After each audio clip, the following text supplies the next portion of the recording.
n'agula ekirowoozo okuba nga tusobola okuyiga birthday olunaku olumu. Nange ne nkisanyukira okuba nga alese ekirowoozo ng'ekyo.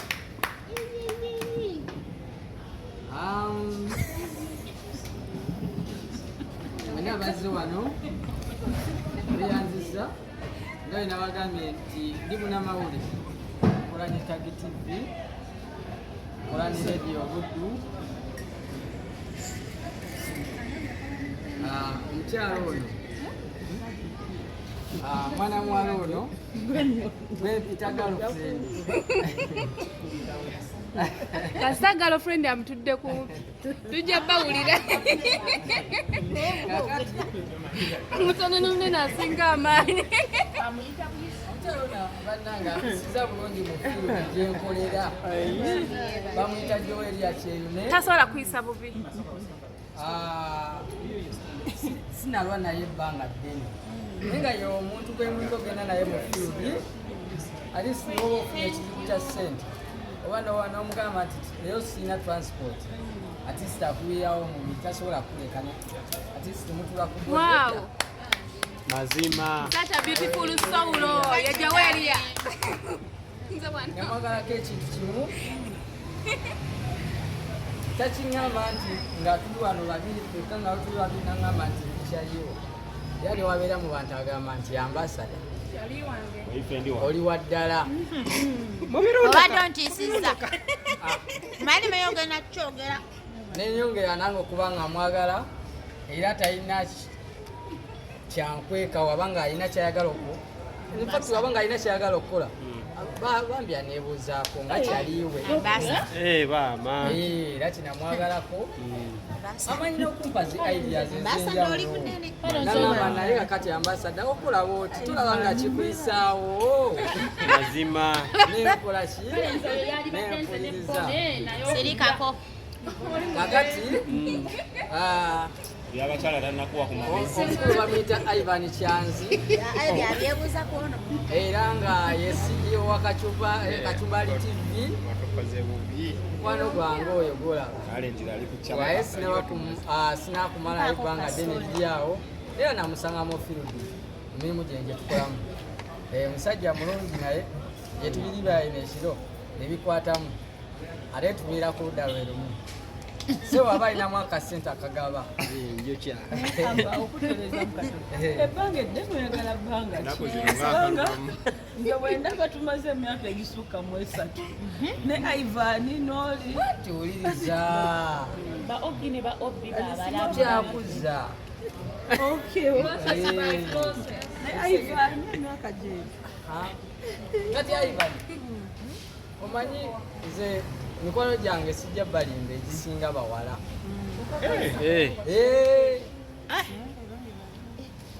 abasinga bawala mukulu Emena Tete era akola ku muntu sajja muyimbi ate era nga yomusajja eyakubira hiti gye bayita ebyuma kati alina gwereeze alina hiti etambula gye bayita gwereeze BET nomini sajja wamaanyi nnyo mwagala Emena Tete iye sebo BET nomini gwereeze era nga y'omusajja y'omu akera ku makya n'akugamba nti ambasada leero tuyiriddewa tukikwasaganyiza luddawa leero omukulu alimbye engozeka netulaba engeri gye tutekanya nga tukola ki nga tukola so mu mbeera y'emu saagala kubanga ntwa senga oludda olumu era nkolanga mukozi we sometimes omukyalo ono nagato namusangira wasenga wawasiriivu nafuuka mukwano gwange Shantiro naye mu bulungi omumanya namumanyira wasenga omukyalo oyo mupya mu maaso gange naye bo nabadde amwogerako nnyo ng'afuna ebigambo yeegwanyiza omuntu naye kakati wayaggyeyo gundi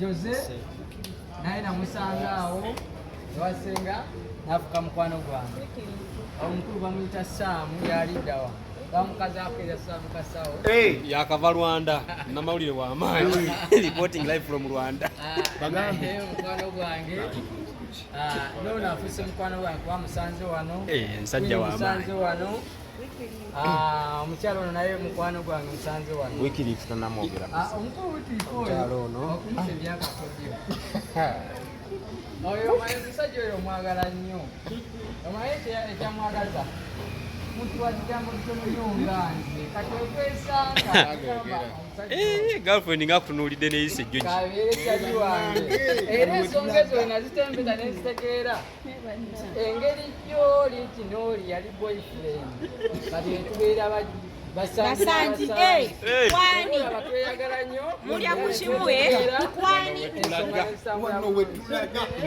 naye nga mwebale nnyo yeyo olabanga omuntu afa stress n'omukyala nga w'amaanyi Senga Waba celeb, Senga Mabigimbi, mukyala mufumbo. Tekisooka. Mukyala weda batuka kubyogera. Ate ndi mukyala muzadde. Mwena nsanyuse nnyo okubalaba buli omu mu kiti kyakola ki kyagwange buli omu ali wano mukwano gwange era tukwatagana bulungi. Nsanyuse nnyo okubeera nga tukuŋŋaanye ku lunaku olwaleero era neebaza Mukama Katonda atukuŋŋaanyiza ewamu. Neebaza na buli kinoomu azze wano eno. Ngenda kuba njogera buli omu wano eno shoti mpola mpola tusobole okukola okumaliriza obulungi wano eno. Asooka ne ambasada banaye ambasada mukwano gwange bagambye ebbanga litumaze naye musajja mulungi mukwata mpola ate alina empisa ate ekireetenjagaza ambasada talina waasiwaasi era tukwatagana. Ambasada ye muntu abeerawo mu buli mbeera era ekyo kyo tukwebaza webale okubeera muka mulungi kyokka ng'ate okyaliko mazima kali waginkwese naye bimusanyufu okubeera nga twazaalibwa omwezi gwe gumu mazima tubeera nga tukwatagana. manya abakazi be bakweka emyaka bokka nzirako ngenda tandikira wano eno ono bamuyita Sherina Buyondo. Twava mu by'emikwano kati tuli ba Luganda ambeererawo mu buli mbeera yonna tubeera naye so nkwebaza olw'okubeera omukwano omulungi. Ono bamuyita Chantal Cricket tumaze naye ebbanga ddene ebbanga lyemulabidde tabadde mu bigengi ayagaliza ate alina pulaani ekola kyala mukozi nnyo olw'ebigambo ate nekolera jangu ekyokufumba okutya kimubuuza sibimanyi ate nga gwesenga awo omukyalo olyaddako oyo muganda wange ddala twayonka kuyayanzira ngombe enziro bamwita Joel Yanamugadde esigadde mu bitegedde muganda wange tubadde naye mubeera muganda owakola ki mubeererawo ambeererawo mazima omwami oli wikirifu mulabe lwaliku era nsanyusa okukulaba saba tukwatagane era nkwaniriza mu mabirizi kaboproduct limited. Anzirako oli mwana wange oli nzaala muzaala oyo omwana wange nze nnabagala ndi mukazi muzadde ono bamuyita Fiina Nambiro naye twava mu booluganda twava mu by'emikwano ne tufuuka ba Luganda mu buli mbeera yonna abeerawo oyo nakuwulirako oyo ngani amwogerako nga ambasada amwogerako birungi byereere naye nkwebaza okubeera girlfriend omulungi mazima ebyo byowulira ngaomuntu ng'afa stress akwogerako buli wona wabeera oli mukyala mulungi era nga wabyogedde yanyirira wandifukamidde nogira era nti bonna byonna betulaba gwe maanyigo era ng'emabega w'omusajja ow'amaanyi wabeerayo omulala senga kibadde kyetaagisa Ekeki gye twalira erugogo ye yagireeta. Omagoma ke kagamba kaliko. Emabega w'omusajja omutono wabeerawo omukyalo omunene. Nzirako Queen. Little Queen. Ono no mugenyi wange. Okuva olunaku olwaleero bamunyanjulidde lwaleero. Hey, Little Queen. Era azeeko ku office n'andabako. Do like this. Sit well, sit well. Little Queen, you're welcome dear. Sanyusa okulaba okubeera nti ate naawe ozze ne tukwatagana. Oyo naamuleese ye Sam. Sam Kasawo. Sam Kasawo ono. From Rwanda. Nyenye ntusiza leero. Bayita nawe mwenna abali wano Sam ye yabaalaga. Sam ye yandika ku media. Ye munnamawulire gwe nasooka okusinkana. Nga musinkanira From Rwanda. N'andeeta ku bantu baki?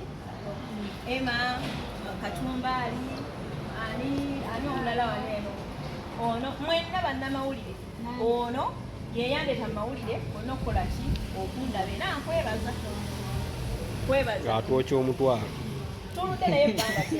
Namulabira ku misango mirala ate n'abakyali ku bantu abaki? Abalala. Nzirako Katumbaali misango gyali emirala owaayi. Nzirako Katumbaali naye mulabidde ku bbanga eriwerako. Naye si musajja mubi, musajja mulungi. Wajja n'akwata akakiripu kange akazanyirawo. Naye oba tomwadde Wamala oli eri nga kyali kunayisi nga kyali Katumbaali. tafa ku bya ssente Katumbaali. Tafa ku bya ssente. Alina bululu bwa ssente. Owakana ssebo. Gwe walolo yandeega. Walolo yandeega gwe tobimanyi. Owakana.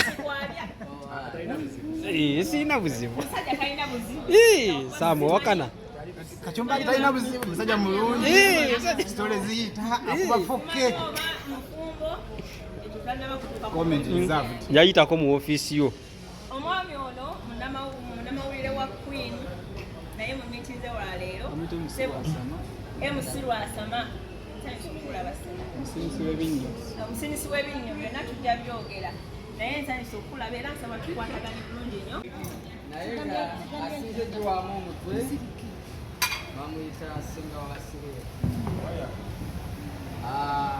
Muyimbi, presenter, akola ebintu bingi, musajja mukozi. Na hiti bagiyita bwereze mu birthday ya Senga. Mukwano mulungi. Eno wenza okuma leero kumulaba kubanga gyewojja nga owaaye akyali mukwano gwange mulungi. Emma naye namulabira mu field y'abannamawulire nga bajja okukabalinga. Wandabira ku Sam. Senga Waba Serebu, Senga w'ensi yonna. Omukozeeko omulimu. Mukozeemu omulimu nga w'oyogedde naye bannaaye. Iwe omufumbo ogwo. Abasigadde bakyala wano. Omumanyako yasinze okujjanjaba baserebu ajja eno n'akima akalagala n'akatwala. Amaka ge tegava gateredde. Akola ki? Musajja mulungi nnyo bw'obula akunoonya Senga amanyi obusirika Senga musajja mulungi nnyo tankoze bubi ate ayagalira ate muyimbi owaayi muyimbi. Ne hiti gyogera erinnya lyayo. Abamumanyi kyemmanya ensi yonna emumanyi ebiwooma bwereeze zonna nnyimba era mbasaba mumuwagire. Nyimba zayizawo zakusukako nayize ku situiti z'eggulu nga lukuba. Bone oyo ye Bone tuludde naye ebbanga ddene nnyo ow'ebifi. mumuveeko nze saamulabira ku bifi. Bone namulabira ku mukwano gwange bamuyita Farida twakolako naye ku Kiyiro yankwasagana ne Bone ekiseera ebyo baali babeera ne Happy birthday, Senga. Happy birthday to you. Happy birthday to you. Happy birthday to you. Happy birthday, dear ambassador. Happy birthday to you. You look like an angel. You look like an angel. You look like an angel. Queen, Queen, look this side. Queen.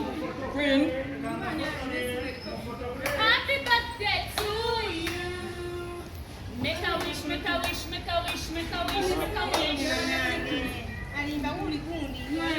Emma. Njako kutukuza kubyali wakaimba. Emma.